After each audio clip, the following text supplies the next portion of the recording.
Bismillahirrahmanirrahim. Assalamualaikum warahmatullahi wabarakatuh, Pak Said. Waalaikumsalam warahmatullahi wabarakatuh. Pak Said, pada kesempatan kali ini ingin mengupas mengenai sifat-sifatnya Nabi yang terkenal dengan 4 itu loh Pak. Amanah, sidik, fatonah, tablik. Tapi mungkin hari ini kita akan fokus untuk membahas mengenai amanah. Ya. Apa sih yang dimaksud dengan amanah dalam Islam? Ya. Dari kosakata lafal amanah itu sama dengan iman, aman, mukmin, sama itu. Artinya apa? Artinya kepercayaan. Kepercayaan kita yang kita terima dari orang lain, dari Allah, apalagi dari Allah yang lebih besar, itu namanya amanah. Maka Nabi Muhammad diberi kepercayaan oleh Allah mengemban risalah Islamiyah. Risalah Islamiyah, kebenaran, petunjuk, hidayatul haq, kebenaran yang harus disebarkan, disampaikan kepada seluruh umat manusia. Itu nggak ringan itu. Itu amanah nggak ringan, itu berat sekali itu. Iya. Tanpa ada pamrih apapun. Amanah yang diberikan kepada Allah kepada kita semua sebenarnya semua itu amanah. Hidup juga amanah. Agama juga amanah, ilmu juga amanah. Tapi yang paling harus kita perhatikan di era sekarang adalah amanah 2 hal. Anak dan harta. Anak dan harta. Anak itu amanah. Jadi Allah mempercayakan kepada kita keturunan anak cucu, yang anak cucu ini akan meneruskan regenerasi sampai hari kiamat. Itu kan luar biasa itu amanah itu.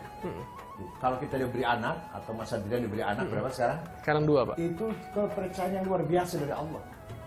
Bahwa ini loh, saya kasih titipan amanah kepercayaan 2 anak, maka hendaklah kamu upayakan, kamu usahakan 2 anakmu ini menjadi penerus. Penerus agama, penerus prinsip-prinsip, nilai-nilai mulia, penerus peradaban, budaya, ila yaumil qiyamah. Ini luar biasa ini.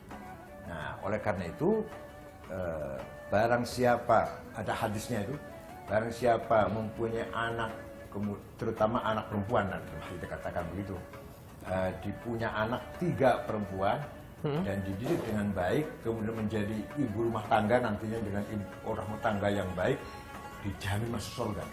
Orang tuanya ini yang mempunyai 3 anak perempuan dididik dengan baik dan menjadi ibu rumah tangga yang baik, si anak 3 ini, maka dijamin masuk surga. Rasulullah yang menjamin. Oh, berarti kalau gitu saya mesti nyoba nambah 1 lagi ya Pak ya. jadi luar biasa yang namanya amanah itu. Oleh karena itu anak adalah amanat. Memang berat, amanat yang mulia, berat. Tapi kalau kita berusaha membimbing mereka dengan baik-baik, insya Allah Allah akan memudahkan. Amin, amin. Serahkan pada Allah, serahkan pada Allah. Anak adalah amanah. Jika Anda merasa mengemban amanat dengan ikhlas terus, Allah yang akan menanggung, menghandle semuanya. Anak, terutama anak. Ya. Kita upayakan, kita usaha. Anak sekolah, anak pesantren, anak didik. Allah yang akan membentuk nanti dia. Baik. Memang dalam upayanya kita harus maksimal. Tapi Allah yang akan menjadikan orang ini soleh atau enggak soleh, baik atau enggak baik. Yang kedua, harta. Harta itu juga amanah. Ya. Al-malu wal banun zinatul hayatid dunya wal baqiyatus shalihatu khairun 'inda rabbika amala. Harta dan anak itu merupakan hiasan hidup, kesempurnaan hidup, kelengkapan hidup. Zina, perhiasan. Jadi harta dan anak itu harus dikelola dengan baik, harus dimanage dengan baik, karena itu hiasan hidup. Kalau ada hiasan, amanah merupakan hiasan, tidak dikelola dengan baik, maka menjadi musibah. Akan menjadi musibah. Anaknya akan menjerumuskan kita, harta juga akan menjerumuskan kita. Kesimpulannya, hidup ini adalah amanah. Hidup ini adalah semua amanah, semua. Ya agama, ya ilmu, ya jabatan. Tapi yang paling menonjol di saat satunya yang kita pesankan adalah amanah anak dan harta. Sebab kalau kita lihat di kota-kota besar ini, banyak sekali orang sukses, orang besar, orang terkenal punya anak konyol, punya anak bangkrut, punya anak malah menjatuhkan martabat orang tuanya. Begitu pula harta, yang sebenarnya harta itu dijadikan pendukung amal soleh, pendukung kita berbuat kebaikan, faktor yang bisa menjadi kita beramal baik dengan harta itu, malah baik sekali harta yang menjadikan orang masuk penjara, orang jatuh namanya, orang jatuh martabatnya gara-gara uang, gara-gara harta. Semua amanah yang paling berat di era globalisasi. Amanah yang terberat tadi dikatakan adalah harta dan anak. Karena harta dan anak juga dikatakan sebagai ujian, sebagai cobaan. Nah, tapi apakah kalau kita mendapatkan amanah selain misal dari yang Allah berikan kepada kita, katakanlah dari orang lain, ya, bolehkah kita menolak sebuah amanah? Setelah yang satu ini.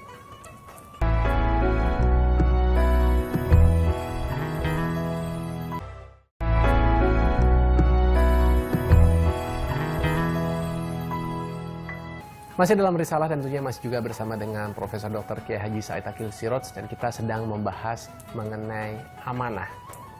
2017 tinggal sebentar lagi, seluruh warga DKI Jakarta yang memiliki hak memilih itu juga akan memilih calon gubernur atau DKI 1. Tentunya Anda tahu banyak sekali nih yang berlomba-lomba sedang mencari perhatian, termasuk juga pengenalan pada publik, sehingga akhirnya bisa mengemban amanah menjadi orang nomor 1 di DKI Jakarta ini.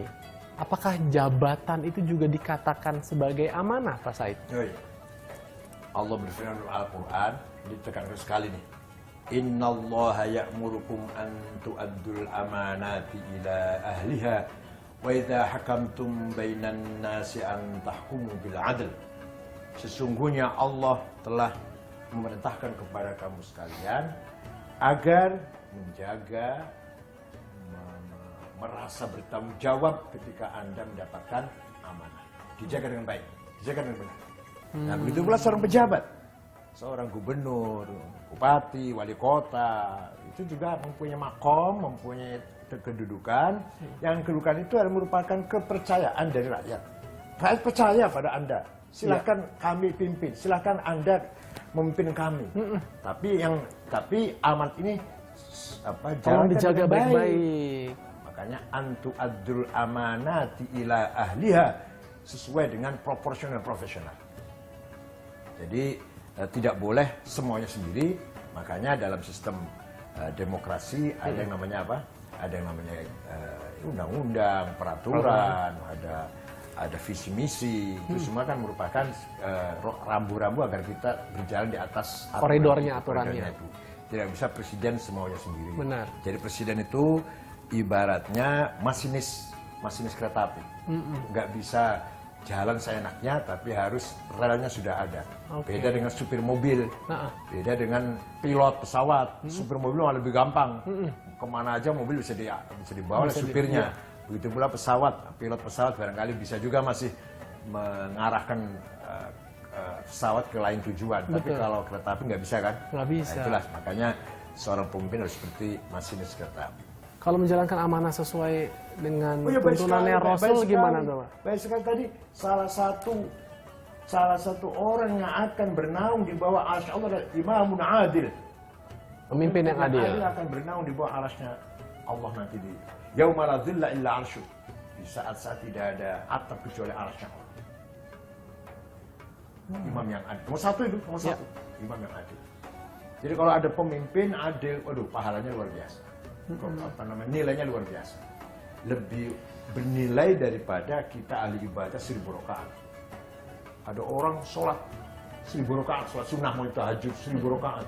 Daripada ada camat atau bupati wali kota tanda tangan menutup lokalisasi, menutup perjudian, menutup narkoba atau narkoba. Waduh, ini pahalanya lebih banyak daripada satu orang tahajud satu malam. Oh gitu, Pak. Nah, kalau itu kan manfaatnya untuk orang umum, untuk orang banyak. Lebih banyak lagi kalau memberikan kan untuk sendiri-sendiri kalau hanya sholat. Itu kan lebih membangun masyarakat yang soleh. Kalau kita hanya membangun pribadi saya yang soleh, gitu. Makanya seorang pemimpin amatnya besar. Ketika berbuat baik pahalanya besar, ketika berbuat salah dan dampaknya besar. Saya kok bupati tanda tangan mengizinkan berdirinya lokalisasi, mengizinkan pabrik khamar. Itu dosa. Sampai khamar itu masih diminum orang, saya masih dosen. Terus. Saya tanda tangan menuju tempatnya judi, tempatnya lokalisasi pelacuran. Selama masjid itu masih ada, saya dapat dosanya. Masih dapat dosanya. Jadi kalau gitu dahsyat juga ya perjuangan dari Bu Tri Risma ya di Surabaya itu ya, menutup Gang Doli yang sudah sekian lama itu perlu diapresiasi juga ya sebagai seorang pemimpin ya Pak. Seperti Rasulullah menerima amat risalah. Wallahi law wad'u syamsa fi yamini wal qamara fi yasari ala an natruka hadhihi al-amanah ma taraktu. Seandainya orang Quraisy, orang kafir itu meletakkan matahari tangan kananku dan rembulan tangan kiriku agar aku meninggalkan amanat ini, tidak akan saya tinggalkan. Tidak akan saya tinggalkan. Seberat apapun, itu kan gambaran seberat apapun amanat yang saya terima ini akan saya jalankan. Jadi kiasannya sampai kiasannya itu seandainya orang Quraisy meletakkan matahari di tangan kananku, rembulan tangan kiriku agar aku surut dari amanat, tidak akan. Doanya Nabi juga begitu kepada Allah.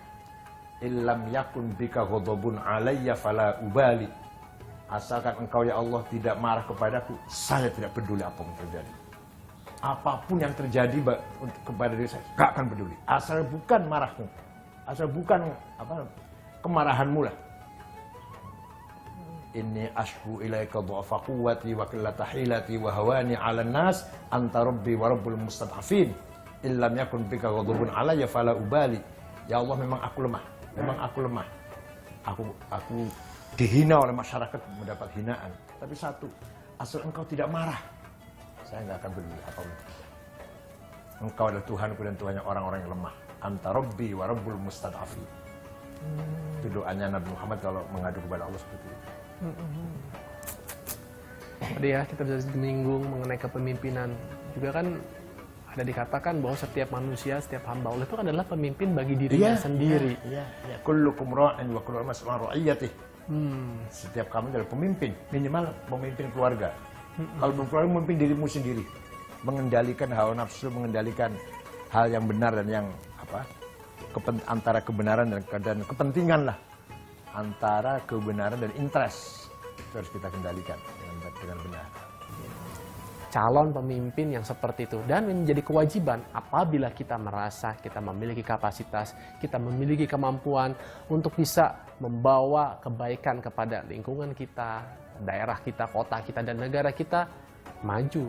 Beranikan diri untuk kita mendapatkan kepercayaan itu, dan semoga memang masyarakat ini akan memberikan juga amanahnya dan juga tentunya dari ridho Allah Subhanahu wa taala. Seru ya kalau kita udah semakin mendalam ini berbicara mengenai namanya amanah. Jangan mana-mana karena Risalah akan kembali lagi setelah yang satu ini.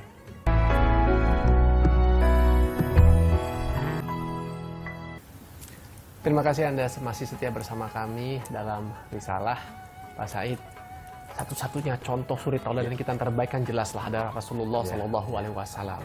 Amanah-amanah apa saja sih yang Rasulullah terima yang ini bisa menjadi suri tauladan kita? Banyak sekali ya, banyak sekali. Rasulullah tidak pernah surut sedikit pun melaksanakan perintah Allah.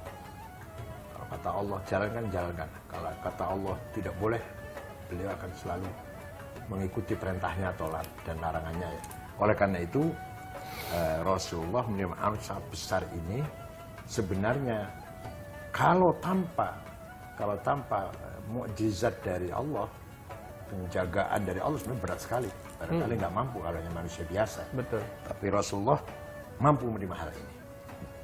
Jadi amalnya sebesar apapun, selama Allah akan membackup kita, menjadi ringan dan menjadi berhasil. Ada beberapa ayat Quran yang isinya menegur Rasulullah. Itu kan kalau saya ditegur oleh orang tua, kita bacakan nggak dengan orang lain? Kita beritakan kepada orang lain. Saya dimarahi oleh pemimpin, oleh orang tua, oleh guru saya, oleh direktur saya. Kita sampaikan kepada teman-teman ini. Umumnya sih enggak lah. Iyalah, Pak. Kita diam-diamin kita tutup-tutupin lah kalau bisa kan. Tapi Rasulullah itu sering sekali ditegur oleh Allah. Tapi karena Quran harus dibacakan. Quran ini amanah, wahyu amanah, harus dibacakan, disampaikan kepada umat manusia. Beliau bacakan, padahal kalau saranmu merugikan beliau. suatu ketika ada seorang buta namanya Ibnu Ummi Maktum Umi Maktum. datang ke Rasulullah, malah ingin dibacakan Al-Quran. Rasulullah sedang menghadapi tokoh-tokoh orang-orang besar, sedang berdakwah kepada Abu Jahal dan teman-temannya. Rasulullah mukanya tidak Tidak happy ya? tidak happy ya, Tidak mukanya senang. ya mukanya itu Berkerut lah berkerut gitu ya, mukanya berkerut, kemudian berpaling. Ini orang ganggu saja nih, orang buta ini. Dalam hatinya gitu, orang ganggu saja nih. Saya lagi menghadapi orang besar, ganggu saja orang kecil nih.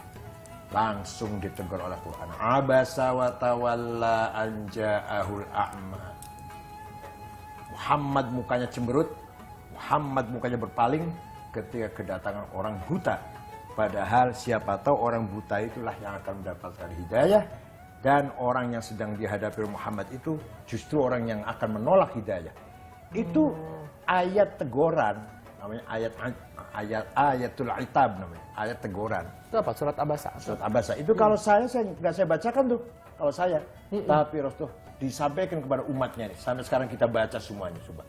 Bahwa Rasulullah pernah ditegur oleh Allah dengan sangat keras ketika beliau mukanya cemberut dan berpaling karena kedatangan seorang buta yang ingin mendapatkan hidayah atau abasa wa tawalla an ja'al amma wa mudrika la'allahu yazakka. Siapa tahu orang buta itu yang akan mendapatkan kebaikan. Au yadzakaru fatanfa'u dzikra, atau yang akan mendapatkan menerima Al-Qur'an sehingga dia menjadi orang baik. Amma man istaghna fa anta lahu tasadda wa ma 'alaika alla yazakka. Tapi orang besar yang sedang kamu hadapi itu orang yang sombong. Orang tidak akan mendengarkan dakwahmu, kamu perhatikan mereka. Itu salah itu. Orang buta yang akan mengikuti, mentaati ajakanmu, kamu berpaling. Tapi orang besar yang sedang kamu hadapi itu tidak akan menerima hidayah, kamu layani mereka dengan baik. Wa amma man ja'aka yas'a wa huwa yakhsha fa anta anhu talaha. Tapi orang yang merambat-rambat berjalan dengan apa? Berjalan dengan merambat. Itu orang buta ya. Benar-benar. Berjalan dengan meraba-raba. Kemudian dia ada rasa khosyah, takut kepada Allah. Kamu tidak peduli dengan dia. Fa anta anhu talaha. Kamu kesampingan dia. Itu kan teguran besar ini, berat ini. Iya. Tapi oleh Rasul dibacakan. Sampai sekarang hari kiamat dibaca ini. Iya. Kalau ayat ini ayat menegur Nabi Muhammad kan. Tapi sampai kapanpun dibacakan. Tapi kan esensinya luar biasa. Iya, Kita bisa belajar dari itu ya kan, Pak. amanah yang sangat kejujuran Rasulullah. Kejujuran Rasulullah. Jadi benar juga dong, namanya amanah itu Ya, ya. artinya adalah juga cobaan juga ya kan, Pak? Ya. Seperti tadi yang saya contohkan, misalkan Rasulullah mau mengambil keputusan salah, yang benar Sayyidina Umar. Itu disampaikan juga, dibacakan. Hebat ya, seorang pemimpin mau mengatakan seperti itu ya. Jangan kamu mengiring orang munafik yang mati sampai ke kuburan, dan jangan kamu salati mereka itu selama-lamanya. Itu kan mengikuti pendapatnya Sayyidina Umar, Quran itu. Rasul pun oke, artinya memang iya, memang saya salah. Nah itu dibacakan, nah, itu loh yang heran itu. Dibacakan. Kalau saya dapat teguran dari pemimpin, saya sembunyikan loh. Kayaknya ini bisa menurunkan harkat martabat kita gitu sebagai seorang pemimpin lain juga gitu ya kan, Pak? Presiden negur saya sembunyikan itu. Presiden marah sama saya atau sama siapa lah, atau dari siapa yang marah sama saya, guru saya kayak, atau Rois Am. Oh iya, kalau di NU kan ada Rois Am. Saya sembunyikan. Enggak, itu disampaikan oleh Rasul, disampaikan. Walaupun itu ayatul itab, ayat teguran. Hari kiamat yang dibaca. Hari kiamat yang dibaca. Tips terakhir dong, Pak. Saya itu bagaimana kita artinya di sini untuk bisa tetap istiqomah terus menjaga namanya amanah. Wa may ya'mal mithqala dzarratin khairan yarah wa may ya'mal mithqala dzarratin khairan yarah. Barang siapa berbuat jahat sekecil apapun, ditutupi dengan cara apapun, disimpan dengan bagaimanapun, Allah melihat. Makanya kita korupsi 100 rupiah pun Allah melihat. Bohong, membohongi siapapun, menipu siapapun, walaupun orang nggak tahu dibohongi, bahwa kita lagi bohong, Allah menyaksikan. Sebaliknya, barang siapa berbuat baik sedikit sekecil apapun, masalah remeh kecil apapun, tapi kita berbuat baik, Allah melihat dan akan membalasnya. Makanya ada hadis mengatakan ada perempuan nanti masuk neraka karena gara-gara kucing. Kucing dimasukkan ke kandang, tidak dikasih makan dan tidak dibiarkan mencari makanan dan tidak dikasih makan. Orang perempuan itu masuk neraka gara-gara kucing. Ada dakhalat imra'atu fi hirratin. Ada nanti orang perempuan masuk neraka karena sebab kucing. Jadi bukan karena kucing itu semata-mata karena dikatakan binatang kesayangan Nabi Muhammad, tapi karena kita sebagai manusia tidak berbuat ma'ruf kepada makhluk lain gitu ya Pak Said. Wah dahsyat ini pelajarannya nih. Jadi amanah itu memang sangat luas bicaranya, berkaitan dengan iman, dengan mukmin, amin, kosakatanya sama. Orang pegang amanat berarti orang mukmin. Orang pegang amanat berarti orang al-amin yang bisa percaya. Mukmin orang beriman kepada Allah, orang pegang amanat. Amanat dan iman itu sama. Sama kosakatanya, itu adalah kosakata dua ini. Kata benda ini, iman dan amanah. Ya, orang beriman pasti amanah. Orang amanah pasti beriman. Sebaliknya, orang berkhianat, imannya berkurang. Pasti akan mengganggu imannya atau mengotorinya. Ya. Kalau orang beriman sempurna, beriman itu pasti amanah. Kalau orang berkhianat, pasti orang itu imannya ada sesuatu. Kalau terus-terusan khianat, imannya hilang. Terus-terusan berkhianat. Percuma ngaku jadi seorang mukmin kalau selalu menipu, khianat, manipulasi, korupsi, seterusnya. Berarti kalau sampai masih ada perilaku yang seperti itu dalam diri kita yang mengaku sebagai seorang mukmin, nah itu berarti ada yang harus kita perbaiki. Karena memang tadi dari asal katanya atau kosakatanya sebenarnya itu adalah sama. Iman dan amanah. Iman dan amanah. Berarti kita harus menjadi contoh sebagai orang yang bisa diberikan amanah, orang yang bisa dipercaya. Al-amin. Kalau kita orang mukmin maka menjadi amin.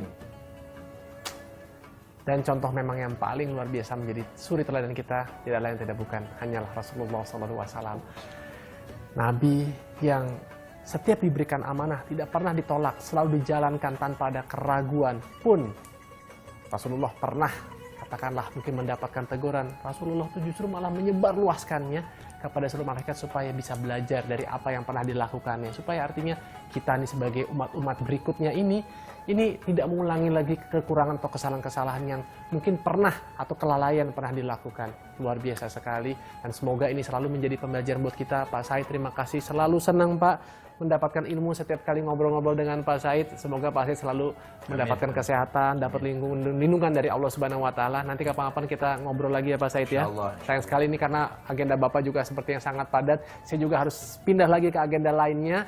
Kita jumpa lagi tentunya Pak Said dan juga Anda semua dalam risalah informasi Islami Jiwa Muslimin Sejati. Wassalamualaikum warahmatullahi wabarakatuh.